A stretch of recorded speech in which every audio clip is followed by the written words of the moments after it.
Josiah Doc Scurlock had a choice to make. He could skin on out of the territory while the getting was still good, or risk being put back in chains. Or worse, gunned down like a damn dog in front of his family. Not that Doc Scurlock ever shied away from a fight, mind you. Word had it that he had killed men from New Orleans to Texas, even old Mexico, before making his way up north to work for John Chisholm. And even then, folks just kept turning up kilt around him, be they hostile Apache or feisty stock thieves. All the same, Doc had a family to worry about now, little ones to feed and protect. He could no longer afford to ride out reckless as the devil with young Billy Bonney. Vengeance be damned. Matter of fact, at nearly 31 years of age, Doc had just welcomed a son into this world, his namesake, Josiah Gordon Scurlock Jr. A joyous occasion for any man indeed, but one nonetheless tinged with bitterness given that just 2 months prior he and his wife Antonia had laid their daughter Maria Elena to rest. No, Doc Scurlock was no stranger to burying the dead, nor to keeping gravediggers in business. Killing had always come easy to a man like him, and death just seemed to follow in his wake, even to those whom he loved the most. Doc thought of Texas once more, of a new beginning, a fresh start, someplace where he could lay down his guns and stop looking over his shoulder. Of course, he would need a grub stake, and unfortunately, that meant pulling one last job with Billy the Damn Kid.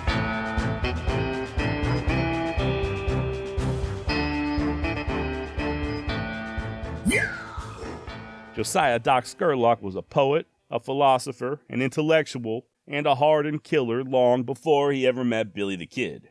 Born in Alabama, I'll try not to hold that against him, in the year 1850, Josiah was too young to fight in the war between the states, but like everybody else of his generation, he nonetheless felt the conflict's effects. 3 of his older brothers served, and one of them came home in a pine box. What was left of him, at least. I imagine the remaining 2 brothers had quite a few stories to tell. Now, Scurlock's daddy was a school teacher and his cousin was a doctor, so Josiah did have the benefit of a better-than-average education. As such, by the time he was 18, Scurlock was down in New Orleans studying medicine with a bright future ahead of him. Ah, but life sometimes has a different idea, and you know what they say about the best-laid plans. Sadly, Doc would not graduate.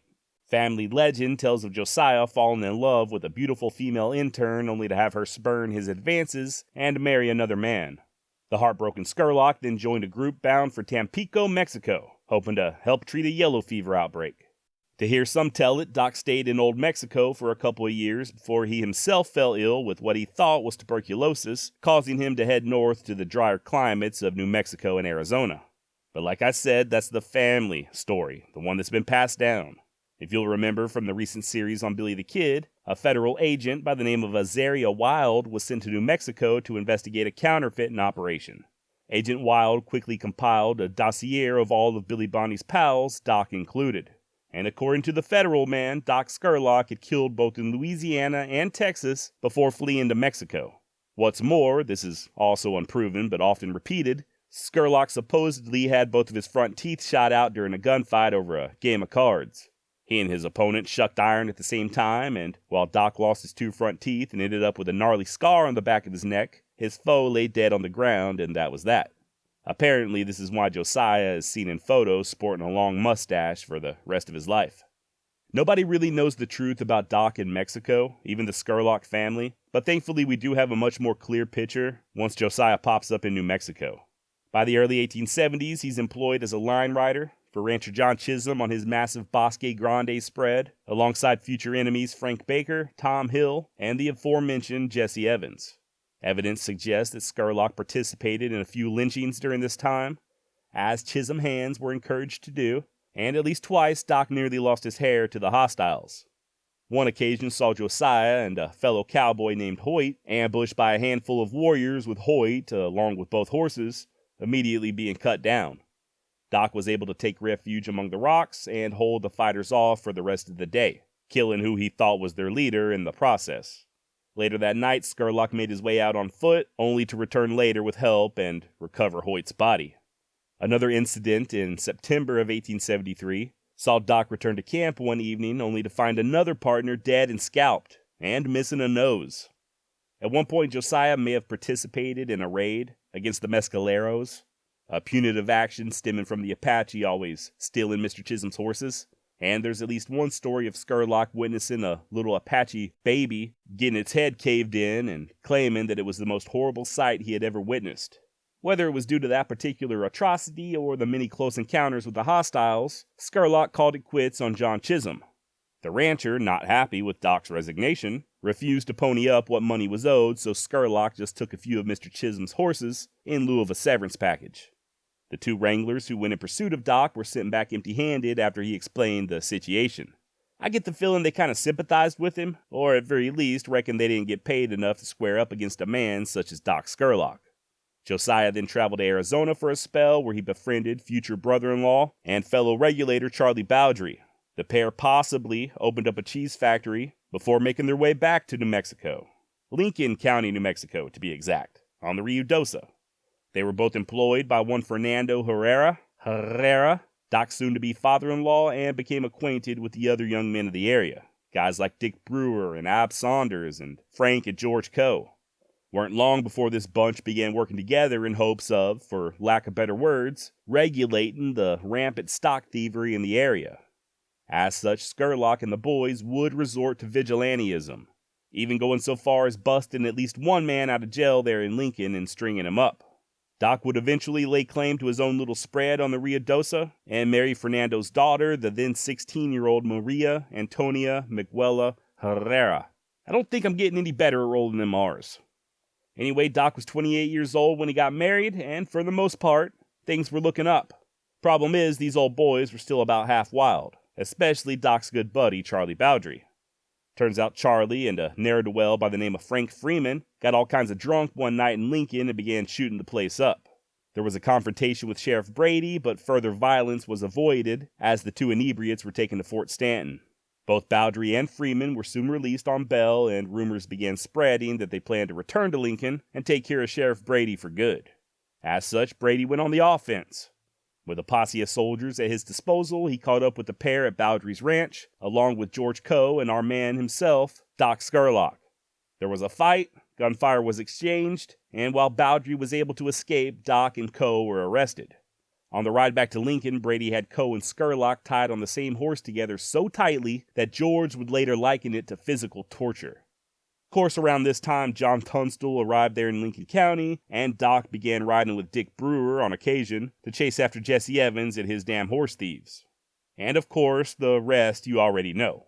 Tensions continue to rise there in Lincoln, John Tunstall gets murdered, and Doc aligns himself with the Lincoln County Regulators. He even rises to the rank of captain of the entire bunch. And following the Battle of Lincoln, Scurlock called it quits.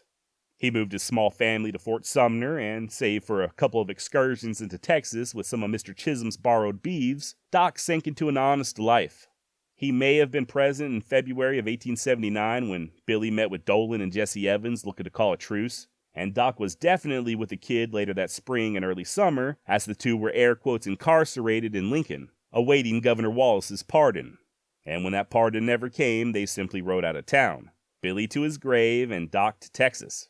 Sometime between October and December of 1879, Scurlock sold off all of his guns, save for an old squirrel rifle, and moved the family to the Texas Panhandle where he took up employment on the LX Ranch, as well as the mail station in the nearby town of Wheeler. Not for long, though. It should be noted that many of the men hunting for the kid over New Mexico way were also working for the LX. One has to wonder if Doc was ever consulted about Billy's whereabouts, or if he just kept his mouth shut. Family legend also states that the kid would visit Doc there in Texas after escaping jail in Lincoln. Like I said, though, Doc wouldn't linger on the LX for long. Whether it was an attempt to outrun his past or just looking to find the best life possible for his family, Josiah Scurlock seemed to always be on the move. By 1881, he was teaching school in the town of Vernon, up there in North Texas, and by 1893, he was plowing his very own cotton farm just south of Fort Worth. And throughout it all, Doc always supplemented his income teaching Spanish. Apparently, he was fluent after spending so much time in the Southwest and being happily married to a smoking hot caliente fuego Hispanic lady. Unfortunately, Doc and his wife Antonia knew the gut-wrenching sting of losing a child, and more than once. As previously touched on, their oldest daughter had passed away while the family still resided at Fort Sumner, and they'd lose another, 5-year-old Viola, in 1894. 5 years later, in 1899, the Scurlock family moved to Granbury, Texas for the better part of a decade before relocating to Maybank, a little over 100 miles to the east, where tragedy would strike yet again. In November of 1912, Doc said adios to Antonia after 38 years of faithful marriage. True to their vows, the couple didn't part until death. Scurlock continued to teach Spanish in Maybank, along with a little bookkeeping, and for possibly the first time ever, at least the first time I could find, Doc was approached by a reporter. The journalist was hoping to interview Scurlock about his various adventures with Billy the Kid, but Doc refused. Said that life was behind him, and besides, he weren't like that no more. The year 1916 saw Doc lose yet another daughter, Lola, and 3 years later he would move for a final time, this time settling down in Eastland. It was there where Doc operated a confectionery store, which I believe is the old-timey way of saying a candy shop, and he spent an enormous amount of time at the local library. Always a voracious reader, Scurlock couldn't soak up knowledge quick enough. The man was a deep thinker, always questioning the world around him, and like many of us, just looking to help make sense of the chaos. Yes, Doc figured he might find some answers in them books. Accordingly, it was only natural that Doc be admitted into the prestigious Theosophical Society. Now, if you've never heard of this group, don't feel bad. Neither have I. But I looked them up, and they are still around to this day. Other notable intellectuals who became members were Thomas Edison and the poet William Butler Yeats. So I reckon Josiah was in good company. Or maybe it was them who were in good company. You ever think about that, huh? Thomas Edison, you piece of shit? Sorry, I get carried away sometimes. When Scurlock wasn't pondering life's mysteries, he took up work for the Texas State Highway Department, but finally retired in 1925 at the age of 76, after which he spent most of his time traveling and visiting his children and grandchildren. And on July 25, 1929, less than 6 months shy of his 80th birthday, Josiah Scurlock was once again reunited with his beloved Antonia. The pair had 10 children in total, only 6 of whom survived their parents, so I suspect it was a very happy homecoming. Now, as I mentioned toward the beginning, Doc dabbled in poetry. I thought about reciting some of his work here. It's really not bad at all, but instead I'd like to share his words to a grieving child, his own child. In the year 1920, upon learning that his grandson had passed away, Scurlock penned the following to his daughter Linda. I just received a letter from Amy this morning bringing the news of little Wilbur's death. It was a great shock to me, and I fain would say something that would in some measure console you for your great loss, but we all know that words of consolation and sympathy sound very meaningless in a case of this kind. About all that we can say is that it's a trial that we ought to be prepared to meet, for it is the one thing we all must meet sooner or later. It comes to us all, young or old, high or low. When our child is born, we know but one thing as to its future, and that is it must die. Now, I believe that whatever is best. We can't understand always, but time shows us that all is for the best. What the final outcome of all this is to be, nobody knows. There are and yet will be many guesses, but no one knows. But whatever it may be, you may be assured it will be for the best, for the supreme intelligence that governs the universe makes no mistake. Let me hear from you soon. I will come to see you as soon as I can get off. Be brave and bear your sorrow with fortitude is all that I can advise. Your affectionate Papa. Now, I found this very interesting for a myriad of reasons. Firstly, Doc is speaking sincerely, not just as a father whose heart is clearly breaking for his grieving daughter, but also as someone who knew firsthand what it's like to lose a child. Someone who knew all too well that the heaviest coffins are those that are the smallest. It also shows that Doc was a bit of a stoic.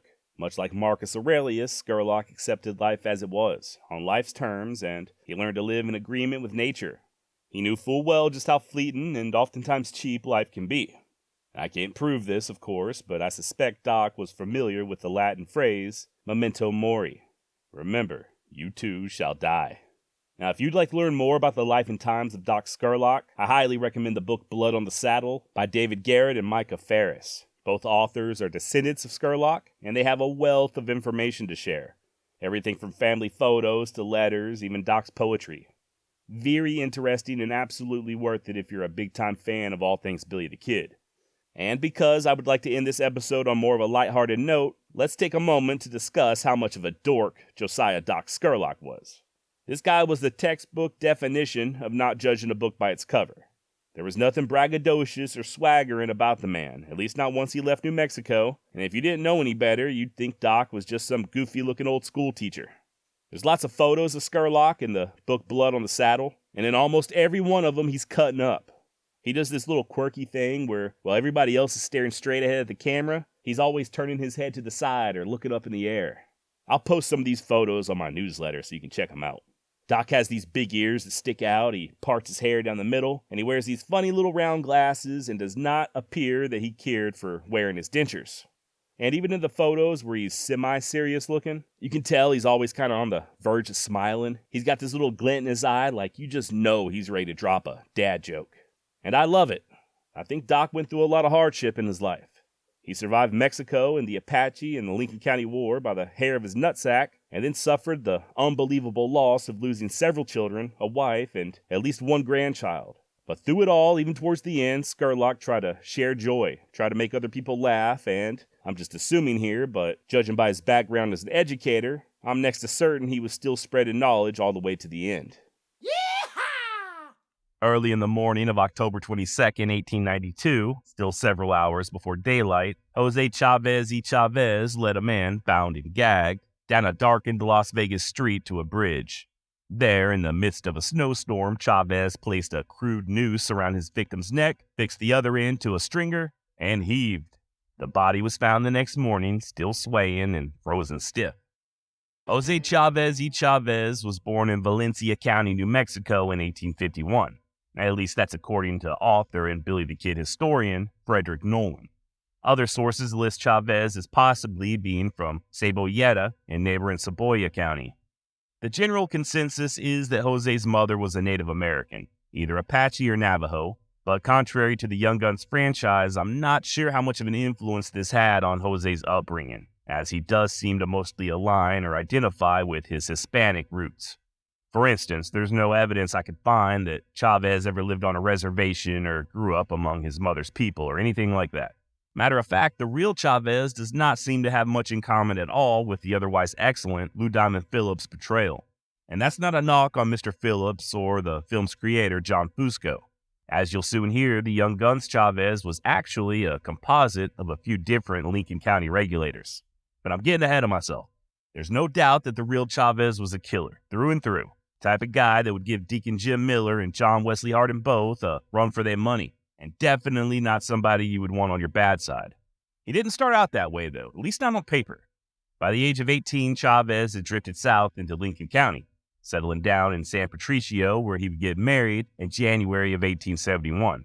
Skip ahead a few years, and by 1874, the then 23-year-old Jose was elected as a constable there in San Patricio, as well as a justice of the peace. And he would continue to serve the public in some capacity all the way up to and during the Lincoln County War. As a Tunstall McSween ally, Jose was a member of the Hispanic faction of the Regulators. He did fight in the Battle of Lincoln, during which time he was still a lawfully elected constable, and he was one of the holdouts in McSween's house there at the end. Chavez ran out of that burning building right alongside Billy Bonney as they made their getaway through a wall of gunfire. Likewise, Chavez was still riding with the kid less than a month later when they struck the Mescalero agency and killed Morris Bernstein. But as far as I can tell, he would call it quits around the same time as Doc Scurlock, Charlie Bowdry, and Coe cousins.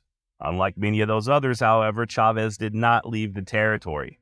In May of 1879, both he and Billy would testify against Colonel Dudley for his involvement in the death of Alex McSween, and Chavez would join a militia known as the Lincoln County Rifles, or the Lincoln County Mounted Rifles. Now, this bunch, from what I understand, was given the job of hunting down some of the worst offenders on both sides of the recent trouble. Their leader was Juan B. Patron, who I briefly mentioned last episode. I did find a roster of the Lincoln County Rifles, with Jose Chavez y Chavez listed, along with his salary. And other than Patron, who was the captain, it shows that Chavez and a handful of others were getting paid the bulk of the money, so I can only assume he was a very active member. So active, in fact, that there's stories of Chavez killing a man there in the Lincoln County Jail, a prisoner by the name of One-Eyed Joe Murphy. Not to be confused with No Eyes Tom Sullivan or Three Eyes Mick McDougal, or the very nasty yet relatively unknown, had both of his eyes, but one kind of looked off to the side while the others always had crusty eye boogers in them, Frank Flanagan. Now, I couldn't find out anything else about this One-Eyed Joe incident, but apparently in November of 1880, Chavez would once again run for the office of constable, only to be rejected at the polls. And rumor has it that this alleged murder was the reason.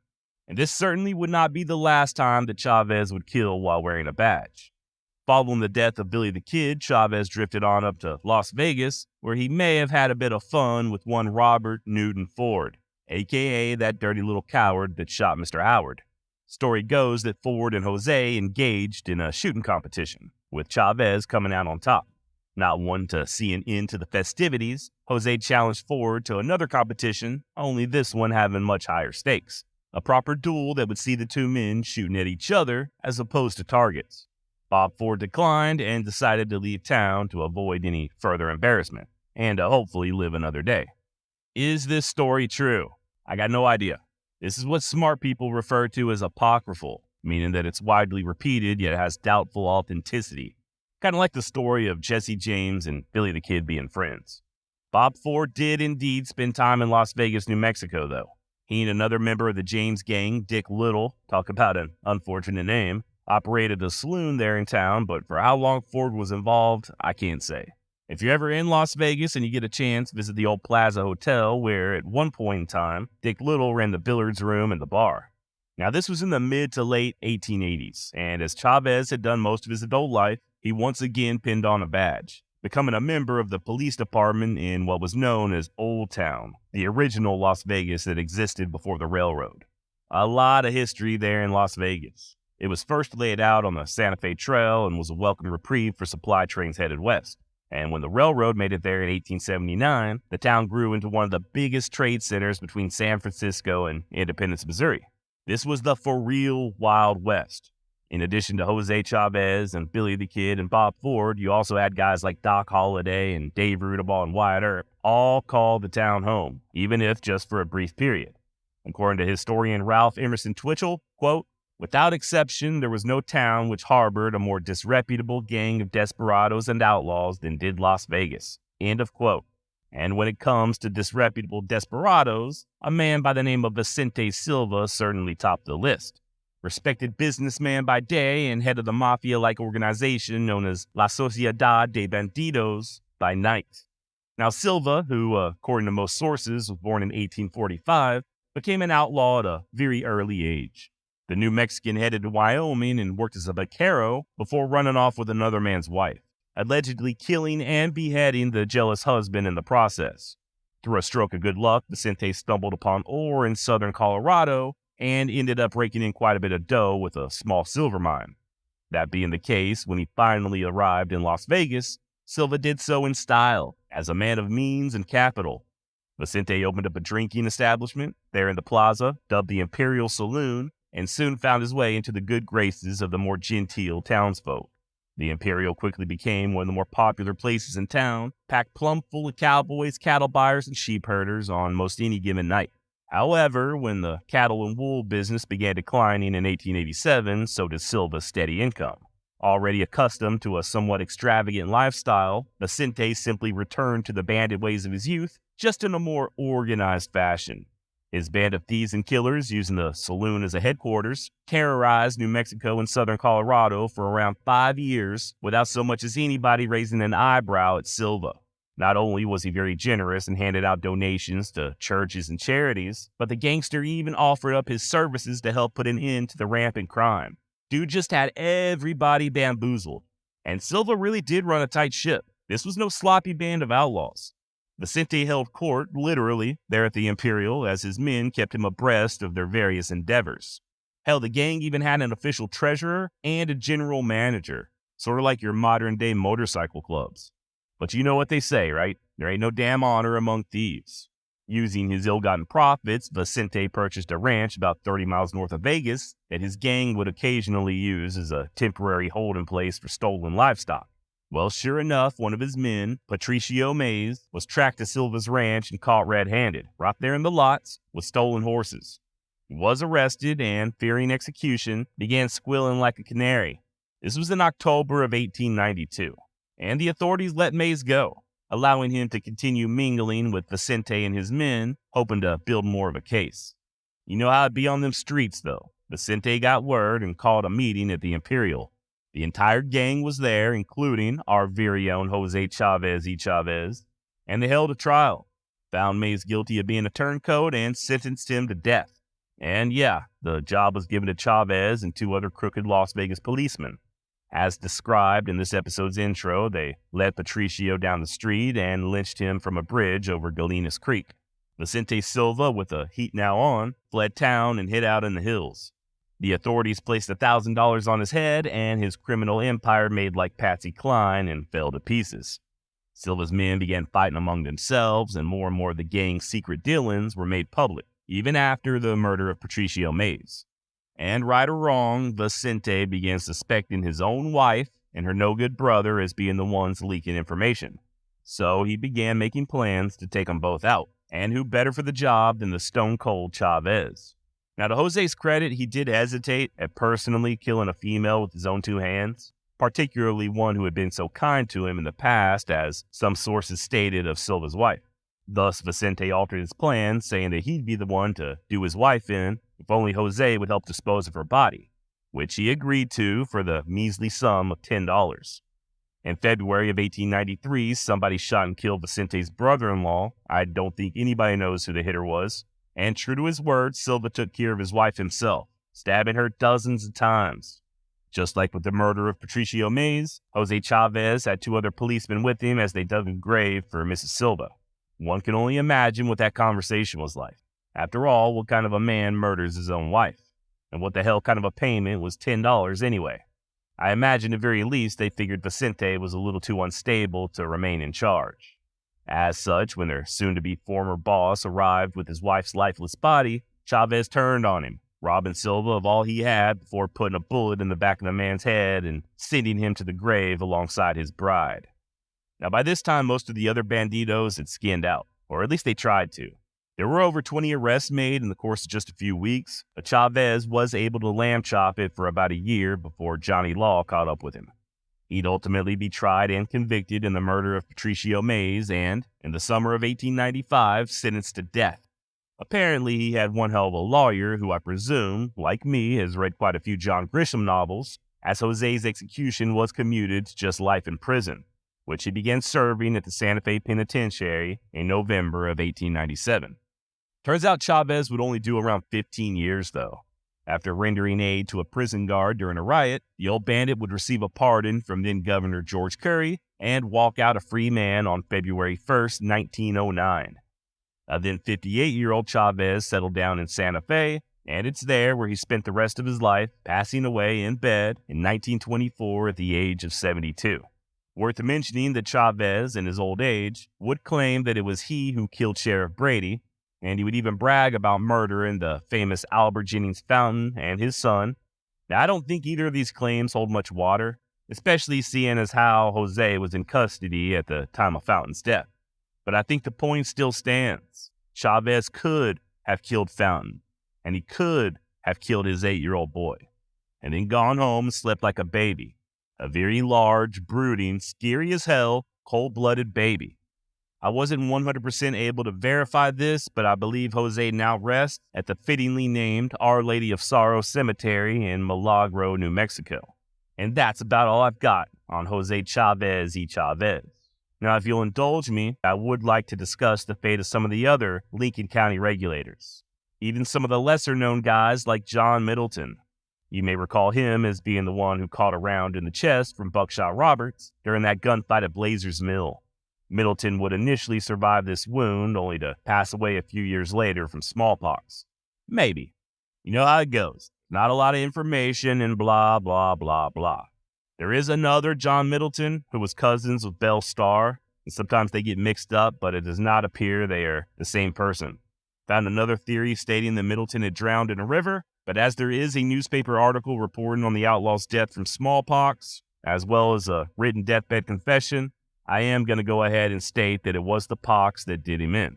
By the way, his real name was Jesse Ward Dancer. Whichever way it shook out, I think it's safe to say that this particular regulator would not live to see old age. And neither would his brother-in-arms, Ab Saunders. Ab was pretty badly wounded as well, in his leg, during the same ambush that saw Frank McNabb killed. And although Saunders would somewhat recover and move to Colorado with the Coe cousins, that leg wound of his just kept dogging him. So much so that he would make a trip all the way to San Francisco seeking medical attention, but sadly died while on the operating table in February of 1883 at just 31 years of age. Eugenio Salazar was much more fortunate. Despite being shot twice during the Battle of Lincoln, Salazar would live all the way to 1936. Now, in the Billy the Kid series, I mentioned that Eugenio was just 15 years old during that battle, but that may not be accurate. If I'm not mistaken, his descendants claim he was born in 1858, which would have made him even older than Billy Bonney at the time. As far as I know, Salazar kept his nose clean following the kid's death, farming in Lincoln County and raising a family. His original headstone still stands, upon which is inscribed the words, "Pal of Billy the Kid." Earlier, I alluded to Lou Diamond Phillips' portrayal of Jose Chavez as being a sort of a composite of several different people, one of whom, according to franchise creator John Fusco, was former Lincoln County Regulator and Native American Fred Waite, who you would already know about if you subscribe to my newsletter. Hint, hint. Link in the show notes to the article I published on Waite back in early March. Now, Fred was a pretty interesting candidate for the Hoot Owl Trail, and even more educated than Doc Scurlock. The mixed-race son of a farmer and Chickasaw mother attended school at the Illinois Industrial University before pursuing his education further in St. Louis, where he graduated from the Mound City Commercial College in 1874. But adventure was a calling. In 1875, Waite, then around 22 years of age, decided to head west and try his hand at being a cowboy. Originally bound for Colorado, Fred instead found himself in New Mexico working for the legendary John Chisholm, just like everybody else. And it really does seem like everybody worked for John Chisholm, right? There's a good reason for that. His ranching empire was massive, kind of like my penis. They didn't call him the cattle king of New Mexico for nothing. By late 1877, however, Fred secured a job with a Lincoln County newcomer by the name of John Tunstall, and, well, I don't have to tell you how that turned out. But I'm going to anyway. Following Tunstall's murder in February of 1878, Waite would join Billy and the others in a quest for vengeance and consequently become a very active participant in the Lincoln County War. Thankfully, the young outlaw saw the writing on the wall, as well as his name printed on a murder indictment, and wisely chose to leave New Mexico. Waite moved back to Indian Territory and lived out the rest of his days in peace, raising a family and working as a rancher, federal lawman, and even an elected representative of the Chickasaw Nation. Hell, by the time of Fred's death in September of 1895, he was the Attorney General for the entire Chickasaw tribe. If only he could have convinced his pal Billy to join him. Remember Robert Weidenman, employee of John Tunstall and Deputy U.S. Marshal? Yeah, me neither. This poor bastard, just from what little I've read about him, he does not appear to be very popular. Described by Robert Utley as a pompous blusterer and a busybody, nevertheless, Weidenman was a friend of John Tunstall. He was present when the Englishman was murdered, and he was a Lincoln County regulator. Weidenman would testify against Jesse Evans in 1878, and then, just like Fred Waite, promptly get the hell out of New Mexico altogether. Rob spent some time in London, England, paying his respects to the Tunstall family before moving to New York and getting involved in politics. Ugh. Weidenman died there in the Empire State in 1930 at the grand old age of 78. Next up, we got Henry Newton Brown. This is a good one. If I had any sense at all, I'd turn Brown's story into its very own episode. Too bad I'm ignorant. An orphan from Missouri, Henry punched cattle prior to the Lincoln County War, worked for John Tunstall, and was an active participant in the hostilities. Just like Fred Waite, Brown helped murder Sheriff Brady, and he was present for the gunfight at Blazer's Mill. However, when what was left of the regulators trailed all them stolen horses over to the Texas Panhandle, Brown decided to stay behind and make Tascosa his home. He would even become a lawman there, albeit temporarily. Evidently, Henry had a bit of a temper, and he kept getting into fistfights with the townsfolk. As such, he found himself quickly out of a job. He then drifted up through Indian Territory before finally, in 1882, landing another job in law enforcement, this time as the Marshal of Caldwell, Kansas. Now, Caldwell was a rough town, but Henry and another outlaw turned lawman, Ben Wheeler, made quick work of it. Brown did such a bang-up job that the grateful citizens gifted him with a fancy engraved Winchester rifle, one which he put to use about a year later when he dispatched a feisty gambler by the name of Newt Broyce. Everything was going hunky-dory. Brown even got married to a nice young lady, one with a college education no less, and was lauded by many as one of the most effective lawmen they had ever seen. But I reckon old habits die hard, and sometimes that easy money is just a little too tempting. In the spring of 1884, Henry Newton Brown and Ben Wheeler left Caldwell saying they was headed to the territory to track down a wanted killer. Truth was, they were just trotting on up to the town of Medicine Lodge, some 70 miles to the northwest, to rob the damn bank. And it was a total and complete shit show. 2 bank employees got killed, and the 2 lawmen, with another couple of outlaw accomplices they picked up along the way, fled town under a hell of gunfire, completely empty-handed. They weren't able to even steal 1 damn red cent, and they left 2 dead people in their wake. Brown and company were pursued and arrested just a few miles outside of town. Once back in Medicine Lodge and behind bars, Henry penned what I imagine was a very awkward-to-write letter to his young bride. "Darling wife, I am in jail here. 4 of us tried to rob the bank, and 1 man shot one of the men in the bank. I want you to come see me as soon as you can.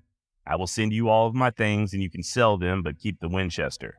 It is hard for me to write this letter, but it was all for you, my sweet wife, and for the love that I have for you. Do not go back on me. If you do, it will kill me. Be true to me as long as you live, and come to see me if you think enough of me. My love is just the same as it always was. Oh, how I did hate to leave you last Sunday evening, but I did not think this would happen. I thought we could take the money and not have any trouble with it, but a man's fondest hopes are sometimes broken with trouble. We would not have been arrested, but one of our horses gave out and we could not leave the man behind. I do not know what to write. Do the best you can with everything. I want you to send me some clothes, sell all the things you don't need, and have your picture taken and sent to me. If a mob does not kill us, we'll come out all right after a while. Maud, I did not shoot anyone, and I didn't want the others to kill anyone. But they did, and that's about all there is to it. Now, my darling wife, goodbye. Signed, H.N. Brown." And Henry may have fibbed there a little, as he is named by many sources as the one who actually killed the bank president, Wiley Payne. What's more, Brown weren't no tenderfoot. He had spent plenty of time in rough territory, and he knew full well that his mention of a mob weren't just idle talk. Sure as shit, they were coming as soon as the sun went down. And you bet your ass that when they did, the prisoners were ready. They had all shimmied out of their shackles, more or less, and as the vigilantes busted in, they made a run for it. It was all for naught, though. As Henry Newton Brown was making his getaway at just 27 years of age, he received both barrels from a shotgun at damn near point-blank range. Wheeler likewise was cut down, but lived long enough to be summarily hung from a nearby elm tree that very night, along with them other 2. And as it turned out, Henry's darling wife does not appear to have remembered him fondly. She moved to Indiana, remarried, and years later, when she wrote her biography, barely mentions her first husband, writing simply, quote, "Mr. Brown passed away many years ago," end quote. So there you go on Henry Newton Brown. But I can hear you right now. Josh, what about Billy's other compadres, the ones that got arrested with him over at Stinking Springs? You mean Billy Wilson, Tom Pickett, and Dave Rudaball? Well, okay. Now, I'm not going to rehash Dave Rudaball's story, as I have an entire episode on him. But long story short, Rudaball was sentenced to hang for the murder of Las Vegas deputy Lino Valdez. And just like everybody else in the Old West, Dave Rudaball escaped. How shitty were the jails back in those days? Good Lord. I think there was almost an expectation that if you got arrested, no big deal, you could just easily escape. The most commonly accepted story is that Dave fled to Old Mexico, where in February of 1886, he was shot and beheaded. Once again, check out that episode I did on Dave Rudaball for all the juicy details. This guy really was like the Forrest Gump of the Old West. He was just involved with everything. But what about Tom Pickett and Billy Wilson? Following their arrest at Stinking Springs, Pickett was released on bail and disappeared into the wind. Wilson would stick around long enough to receive a prison sentence, but would escape after just doing about a year. Or was it 7 years? Or did he escape before his sentence even began? As always, the truth is hard to come by, and in the case of Billy Wilson, I didn't really have time to dive headfirst into the man. No offense to Dave Rudaball, at least not as much as I would prefer to. I am hoping to revisit both him and Tom Pickett in the future, as what I did find out was more than enough to pique my curiosity. For instance, there's a possibility that both men returned to Lincoln County, New Mexico, where, in 1884, they allegedly participated in a quadruple murder. Story goes that the two outlaws, along with a couple of other reprobates by the name of Pony Williams and Yank Bill, were on a several-day drunk over in Seven Rivers when they noticed 9 Hispanic laborers approaching town on foot. The workers, all of them unarmed, had come to restock up on supplies. At least that was the plan before the intoxicated bandits stepped out of a cantina and opened up fire unprovoked, killing 4 of the men and sending the rest running for their lives. Wilson, Pickett, and them other 2 were all charged with murder, and a price was put on their head, $500 per man. Hell, even Pat Garrett was sent in to hunt the murderous dogs down. But as fate would have it, nobody would ever be held accountable. Now, when I first learned of this, my initial thought was, of course not. Think of everybody we've just discussed over the last couple of episodes, and how many of them on multiple occasions either eluded capture and conviction altogether, or if they did get locked up, they just simply escaped. As much as I despise mob justice, and I do despise it, I also understand it. Take Henry Newton Brown, for example. The citizens of Caldwell knew that if they did things by the book and brought the corrupt lawman to trial, he'd have a better than even chance at just walking. And if by some strange occurrence he was sentenced to jail or to away at a hangman's noose, he'd escape like everybody else. So the idea of Pickett and Wilson taking part in a heinous murder and never facing justice does not surprise me, especially considering that the victims were Hispanic. However, as I dug a little deeper, turns out that this incident may have not occurred at all. The crime, as previously described, was first reported in various newspapers across New Mexico in mid-January of 1884. A week or so later, however, retractions were printed stating that only 1 man was killed as opposed to 4, and not only were Tom Pickett and Billy Wilson innocent, but they weren't even in the damn territory. By the way, Wilson's real name was more than likely David Anderson. At least that's the name he was living under at the time of his death. The Ohio-born Wilson, or Anderson, who also went by the name Doc or at other times Buffalo Billy, appears to have changed his name to Billy Wilson before traveling to New Mexico. And evidence does suggest that he began his criminal career earlier than that, up in Kansas with Dave Rudaball. Once Wilson escaped from jail following his arrest at Stinking Springs, it appears that he went back to using the name David Anderson and just kind of settled down. Got married, had some kids, even became good friends with his old nemesis, Pat Garrett. Indeed, it was Garrett who worked it out so that Wilson got himself a presidential pardon for his role in that counterfeiting operation back in the day. From there, Billy, or David, or whatever the hell his name was, went on to become the sheriff of Terrell County, Texas, as well as sometimes working as a customs inspector. And by all accounts, Sheriff David Anderson was both capable and highly respected. He still held the position of sheriff in the summer of 1918 when he got word of a disturbance at a train depot in nearby Sanderson. Seems that a damn drunk by the name of Ed Valentine had been running amok and scaring the respectable folks. Former outlaw Billy Wilson, now Sheriff Anderson, dutifully arrived to confront the menace, and it cost him his life. Valentine scurried into a nearby shed and shot Anderson in the chest.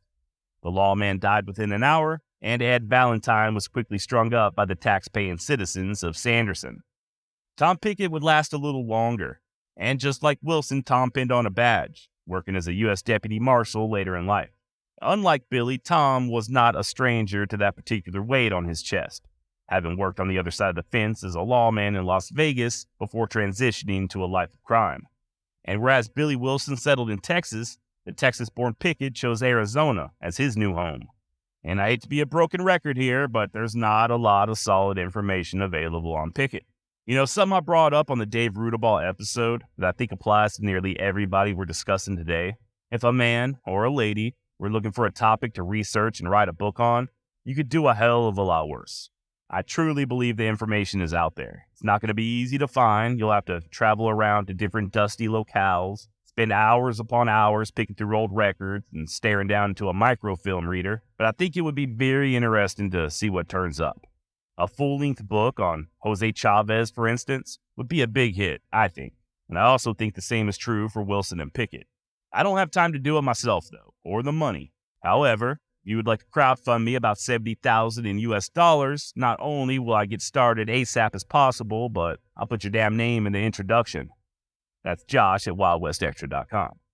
Now, it looks like Tom Pickett may have worked as a lawman for a very short period of time in the town of Golden, New Mexico, before heading west into Arizona and signing on with the Hash Knife outfit, aka the Aztec Land and Cattle Company, which for at least a little while was the third largest cattle operation in North America. They also had the reputation, according to one author, of having the thievingest, fightingest bunch of cowboys in the United States. Seemingly to prove this point, Pickett took a bullet in the leg during a scrape in the mid-1880s, but eventually settled down and started tended bar, even got married. Unfortunately, Pickett's wife and child would die during birth, and he then got himself a job driving the stage between Hallbrook and Fort Apache. Tom may have also killed a sassy bandit named Cimarron around this time as well. Pickett returned to Texas in the early 1900s to visit his dying mother, and while he was there, he got arrested on cattle rustling charges stemming from way back in 1879. He pled guilty, paid his fine, I assume he buried his mama, and then headed back to Arizona where he went back to tended bar and sometimes working as a ranch hand. Between 1912 and 1914, Pickett served as a deputy U.S. Marshal, and I believe in the early 1920s, he was a deputy sheriff over in Winslow, Arizona. Presumably on the corner, but I can't prove that. Nor could I confirm that a girl, my lord, in a flatbed Ford ever slowed down to take a look at him. Tom would end up having his leg amputated, the one he got shot in back in the 1880s. And it was there in Winslow where the man would pass away from nephritis in the year of our Lord, 1934. FYI, I will post a photo of him and most of these other guys in my newsletter. wildwestjosh.substack.com, or just go on over to wildwestextra.com and hit that newsletter tab up top. Tom Pickett had a long life, and a tough life, but was it a redeemed life? Did guys like him and Billy Wilson make good by becoming members of law enforcement, or should they have paid for their crimes? What do you think? Hit me up at josh@wildwestextra.com. Big Jim French, another Lincoln County regulator who took part in the murder of Sheriff Brady and the gunfight at Blazers Mill. He was also stuck in the burning McSween house with Billy the Kid during the Battle of Lincoln. And nobody knows a damn thing about him. We don't know where he came from or what happened to him after the war. He was possibly killed shortly thereafter in 1879, or he lived until the 1920s when, according to George Coe, he was shot and killed in Oklahoma.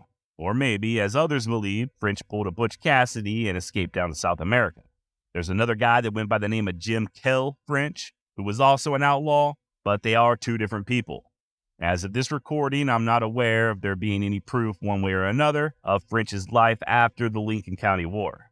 Much like Jesse Evans, he simply faded away into history. Speaking of George Coe, both he and his cousin Frank would live very long lives. Following the Lincoln County War, the pair headed up to Colorado, but they would soon return to the land of enchantment. Frank would get married, and although he and his wife would have 6 children total, it does appear that he still had more than a little fight left in him. There are rumors that Frank lynched a man in 1880, and by 1898, the then 47-year-old Frank Coe definitely shot and killed a man who was trying to date his 16-year-old daughter. He was acquitted of all charges because you don't mess with a man's daughter, and Frank would pass away right there in Lincoln County in September of 1931, just a few weeks shy of his 80th birthday. As for his cousin George, he was indicted for the killing of Buckshot Roberts, but unlike Billy the Kid, he actually received amnesty from Governor Lew Wallace. Coe would marry a lady named Phoebe, and they had 8 children, sadly outliving all but 2 of them. Ugh.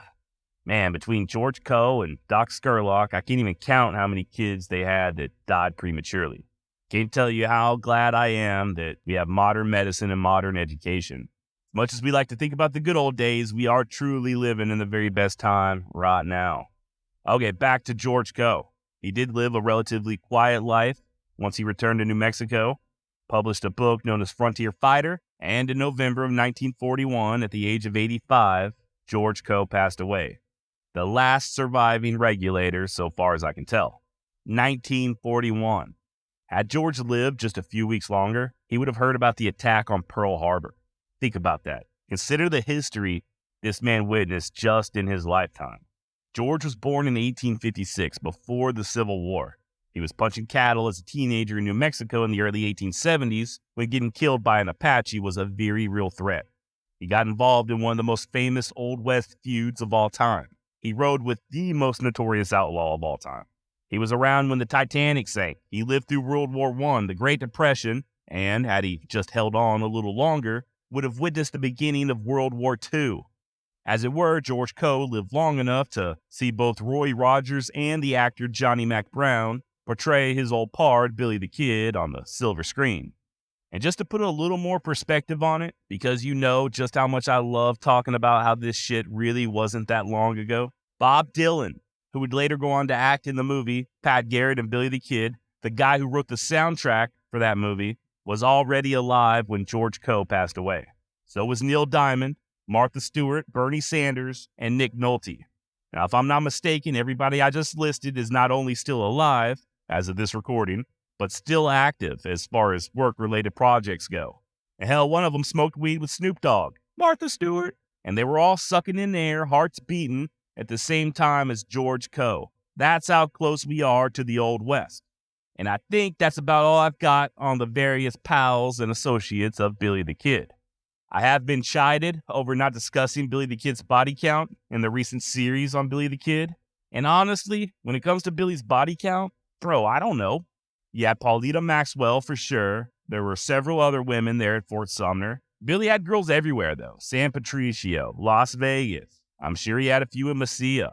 It would be impossible for me to determine the dude's body count. I don't even know my own body. Oh, not that kind of body count. You meant how many people did he kill? Okay. Let's see. Well, Billy killed Wendy Cahill in Arizona. That was body number 1. He was present when McCloskey and Buck Morton and Frank Baker were killed, but did he pull the trigger? Nobody knows, but let's pretend he did. That would make 4. The kid took part in the murder of Sheriff Brady. Did any of his bullets find the sheriff? Once again, nobody knows, but let's assume they did. That makes 5. One of Brady's deputies was also killed, but I believe it has been proven that Frank McNabb dropped the hammer on that particular body. Billy was there for the gunfight at Blazer's Mill, but it was Charlie Bowdry's bullet who did Buckshot Roberts in, so that doesn't count. I don't know that the kid killed anybody during the Battle of Lincoln, but he was present for the death of Morris Bernstein afterwards. Once again, we know that he did not pull that trigger. We're still at 5 bodies. He killed Joe Grant over at Fort Sumner. He possibly killed Jimmy Carlisle, although he denied doing so. Let's go ahead and give him Jimmy, though. That brings us to 7. And then, of course, you've got deputies Bob Ollinger and James Bell. As far as I know, that's it. So 9 bodies. Could the number be higher? Sure. We just don't know about any other killings. Or at least I don't know about any others. If you do, you have a different number, josh@wildwestextra.com. I have gotten a few comments from people asking me what I think happened to Billy the Kid as far as how he really died. And once again, I have no idea. I do believe he was 100% killed by Pat Garrett and then buried over there at Fort Sumner. Did Billy really step into that dark room with a butcher knife in one hand and a pistol in the other? I don't know. Did Pat Garrett shoot him in the back or while Billy was unarmed? Was the kid even in Maxwell's room to begin with? I don't know. As far as I'm aware, there are no other credible stories stating otherwise. Just conjecture. Remember, there were a lot of people there at Fort Sumner. I think like 40 or 50 people saw Billy's body. I will say this. Billy the Kid was not immortal, nor was he some sort of tactical mastermind. We know for sure that Garrett easily lured Billy into a trap once before at Fort Sumner when Tom O'Folliard was killed. And he was nearly successful in pulling the same damn trick a second time shortly thereafter, only Charlie Bowdry talked him out of going into the fort. And then you've got Pat easily sneaking up on and surrounding the kid and company over there at Stinking Springs. To me, it is not far-fetched at all to think that Pat got the slip on Billy at Fort Sumner.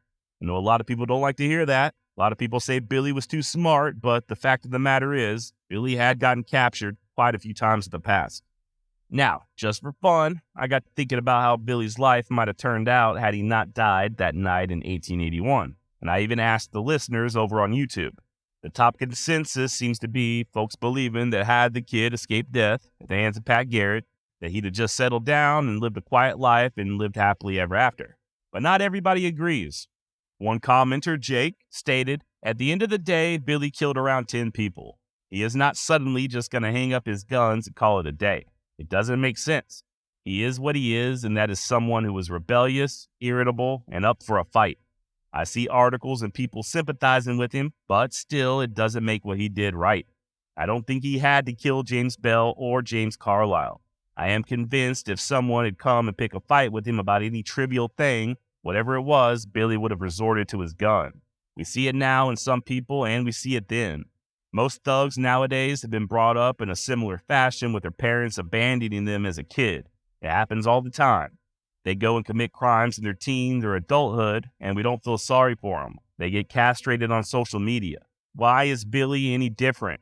He had a chance to leave New Mexico when all of his friends left. His demise was always going to catch up with him. He did too much wrong. Yeah, well, Jake, I think you've got a good point. As romantic as we like to make out the kid's life, he was a criminal, and a deadly criminal. Here's another unpopular opinion for you. I think that if Billy were around nowadays, he'd probably be stealing catalytic converters and dealing a little meth on the side. Plymouth Duster, a longtime listener to the podcast, thinks that Billy would have taken Paulita Maxwell with him to Mexico. He goes on to write, but I still feel, given his age and history, he probably would have had a hard time staying out of trouble. Probably would have went back to stealing horses and cattle. Might have ended up doing something like the Cochise County Cowboys, driving stolen cattle and horses from Mexico into Arizona, and then stealing cattle and horses in Arizona and taking them to Mexico to sell. Yeah, once again, good point, Plymouth. Then you got Danny chiming in. Same as before, only later rather than sooner. Live by the sword, die by the sword. A simple life of living on a ranch, judging by his early years. He didn't have the patience for that kind of hard life. He wasn't independently wealthy. I don't see it. That's romanticism or wishful thinking. He was a little more clever than Rudaball. Being young and impetuous. Look at Danny with that $5 word, impetuous. Being young and impetuous, I really can't see him ending up any other way. Either being shot or hung for a horse thief. Danny, when you're right, you're right. And finally, Alan commented that Billy would have, quote, hosted a semi-successful podcast, end of quote, to which I say, good fucking luck. Now, there are indeed stories of Billy planning on getting married and then heading into Mexico. I believe this is even what George Coe claimed in his book, Frontier Fighter. The problem was Billy just took his leaving a little too slow. Had he been successful, I personally think he would have gone into law enforcement. I mean, so many of them did, right? Billy had the nerve and he had the skill, and let's face it, physically at least, being a sheriff or a marshal is a whole hell of a lot easier than punching cattle. I also do think that he would have eventually reverted back to his old ways, kind of like Henry Newton Brown. Maybe I'm wrong, though. Maybe there's an alternative universe out there where Billy the Kid and Jesse James are both deputies working under the highly respected U.S. Marshal Geronimo, and they just ride from town to town on their unicorns, doling out justice and making love to willing maidens. I do have an update from last week's episode on Doc Scurlock. I mentioned Doc's membership to the Theosophical Society. I also spoke of how Thomas Edison and William Butler Yeats were also members. Well, turns out Hitler was a fan as well. Whoopsie. Obviously, the mention of that society on the Doc Scurlock episode was not an endorsement. I know zero about the group other than what I got from skimming a quick Google search result. So don't go sending nobody no money. Other than me. Hey. All right, till next time. Don't go robbing no banks. Don't name your kid Dick Little. Try not to catch the smallpox, and whatever you do, stay the hell away from Frank Coe's daughter. Adios.